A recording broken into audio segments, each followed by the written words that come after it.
Hi all, അസ്സലാമു അലൈക്കും. Welcome back to Silna's kitchen. ഇന്നത്തെ റെസിപ്പി നല്ലൊരു വെറൈറ്റി ടേസ്റ്റി ആയിട്ടുള്ള സിമ്പിൾ ആയിട്ടുള്ള ഒരു അടിപൊളി ബ്രേക്ക്ഫാസ്റ്റിൻ്റെ റെസിപ്പിയാണ്. പച്ചരി വെച്ചിട്ടാണ് ഇത് തയ്യാറാക്കി എടുത്തിട്ടുള്ളത്. നല്ല സിമ്പിൾ ആയിട്ടുള്ള ഒരു അടിപൊളി ടേസ്റ്റി ആയിട്ടുള്ള ബ്രേക്ക്ഫാസ്റ്റ് ആണ്.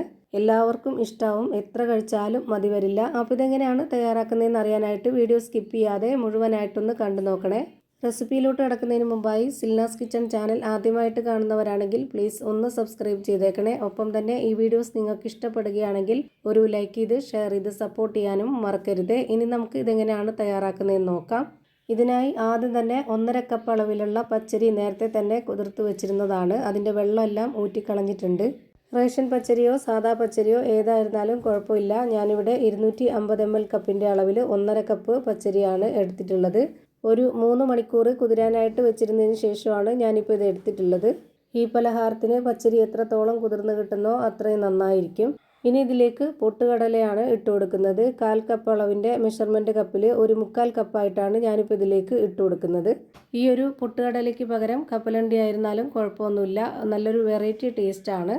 ഇനി ഇതിലേക്ക് ചിരകിയ തേങ്ങയാണ് ഇട്ട് കൊടുക്കേണ്ടത്. ഞാനിവിടെ 1/2 കപ്പ് അളവിൽ ഇട്ട് കൊടുക്കുന്നുണ്ട്.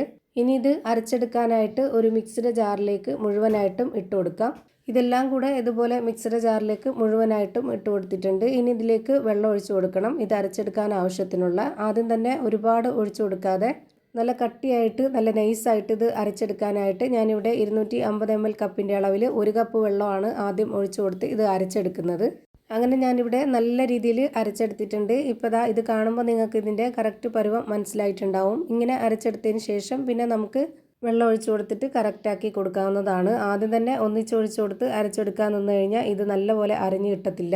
ഇപ്പോൾ ഇതുപോലെ നല്ല കട്ടിയായിട്ടാണ് ഞാനിപ്പോൾ ഇത് അരച്ചെടുത്തിട്ടുള്ളത്. ഇനി നമുക്കിതിലേക്ക് 1/2 കപ്പ് അളവിൽ 1 കപ്പ് വെള്ളം ഒഴിച്ചു കൊടുക്കാം.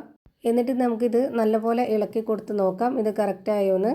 ഇതിലേക്ക് കുറച്ചുകൂടി വെള്ളം ആവശ്യമുണ്ട്. ഘട്ടം ഘട്ടമായിട്ട് ഒഴിച്ചു കൊടുക്കാം. അപ്പോൾ ഇതിൻ്റെ പരുവം തെറ്റിപ്പോകത്തില്ല. ഇനി ഇതിലേക്ക് ആവശ്യത്തിനുള്ള ഉപ്പും കൂടി ഇട്ട് കൊടുത്തതിന് ശേഷം ഇതുപോലെ നന്നായിട്ടൊന്ന് ഇളക്കി കൊടുക്കുന്നുണ്ട്. ഇനി ഇതിലേക്ക് 1/2 കപ്പ് അളവിൽ 2 കപ്പ് വെള്ളവും കൂടെ ഒഴിച്ചു കൊടുക്കുന്നുണ്ട്. ഇപ്പോൾ ആകെ ഇതിലേക്ക് വേണ്ടി വന്നിട്ടുള്ളത് 1/2 കപ്പിന് 3 കപ്പ് വെള്ളമാണ്. നല്ല ലൂസായിട്ട് ഈ മാവ് ഇതുപോലെ തയ്യാറാക്കി എടുക്കണം. ഇതിപ്പോൾ കോരി കാണിക്കുമ്പോൾ നിങ്ങൾക്ക് ഇതിൻ്റെ കറക്റ്റ് പരുവം മനസ്സിലാവുന്നുണ്ടാവും. ഇനി ഇത് തയ്യാറാക്കി എടുക്കാനായിട്ട് ഞാനിവിടെ ഇരുമ്പിൻ്റെ ചട്ടിയാണ് എടുത്തിട്ടുള്ളത്. അതിലേക്ക് കുറച്ച് എണ്ണയോ നെയ്യോ ഒന്ന് സ്പ്രെഡ് ചെയ്ത് കൊടുക്കാം.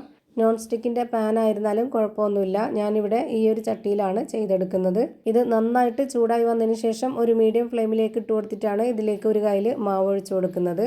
എല്ലാ ഭാഗവും കറക്റ്റാക്കി ഒഴിച്ചു കൊടുത്തതിന് ശേഷം ഇതുപോലെ അടപ്പ് വെച്ചിട്ടൊന്ന് അടച്ചു വെച്ച് കൊടുക്കാം. 1-2 മിനിറ്റ് ആകുമ്പോഴേക്ക് നമ്മുടെ ഈ ഒരു പലഹാരം വെന്ത് കിട്ടിയിട്ടുണ്ടാവും. ഇപ്പോൾ നല്ലപോലെ വെന്ത് കിട്ടിയിട്ടുണ്ട്. ഇനി നമുക്കിതെടുത്ത് മാറ്റാം. നല്ല നൈസായിട്ടുള്ള ഒരു അടിപൊളി വെറൈറ്റി ടേസ്റ്റി ആയിട്ടുള്ള ഒരു ബ്രേക്ക്ഫാസ്റ്റ് റെഡിയായി കിട്ടിയിട്ടുണ്ട്. ഇതേപോലെ തന്നെ ഇനി ഒന്നുകൂടി ചുട്ട് കാണിക്കുന്നുണ്ട്. അതിനായി ഇതിലേക്ക് വീണ്ടും കുറച്ച് ഓയിലൊന്ന് സ്പ്രെഡാക്കി കൊടുക്കുക. എന്നതിന് ശേഷം ഒരു കയ്യിൽ മാവ് ഒഴിച്ച് കൊടുത്തിട്ട് ഇതുപോലെ അടച്ച് വെച്ച് കൊടുത്തിട്ട് 1 മിനിറ്റ് വെയിറ്റ് ചെയ്യുക. അപ്പോഴേക്ക് ഇത് വെന്ത് കിട്ടും. 1 മിനിറ്റ് ആകുമ്പോഴേക്ക് ഇത് വെന്ത് കിട്ടിയിട്ടുണ്ട്. ഇതുപോലെ തന്നെ എല്ലാം ചുട്ട് ഒരു പാത്രത്തിലേക്ക് മാറ്റുന്നുണ്ട്. ഇപ്പോൾ അടിപൊളി ടേസ്റ്റി ആയിട്ടുള്ള നല്ല സോഫ്റ്റ് ആയിട്ടുള്ള പഞ്ഞ് പോലെ ഒരു അടിപൊളി ബ്രേക്ക്ഫാസ്റ്റ് റെഡിയായി കിട്ടി. ഇത്രയേ ഉള്ളൂ ഇന്നത്തെ വീഡിയോ ഇഷ്ടമായാൽ ലൈക്ക് ചെയ്യാനും കമൻറ്റ് ചെയ്യാനും ഷെയർ ചെയ്യാനും മറക്കരുത്. ഞാനിടുന്ന പുതിയ വീഡിയോസ് നോട്ടിഫിക്കേഷനായിട്ട് കിട്ടുന്നതിന് വേണ്ടി സബ്സ്ക്രൈബ് ചെയ്ത് ബെല്ലൈക്കൺ അമർത്തി അതിൽ ഓൾ എന്ന ഓപ്ഷൻ എനേബിൾ ചെയ്ത് കൊടുക്കാനും മറക്കരുത്. പുതിയൊരു വീഡിയോയുമായി വീണ്ടും വരും. Thank you for watching.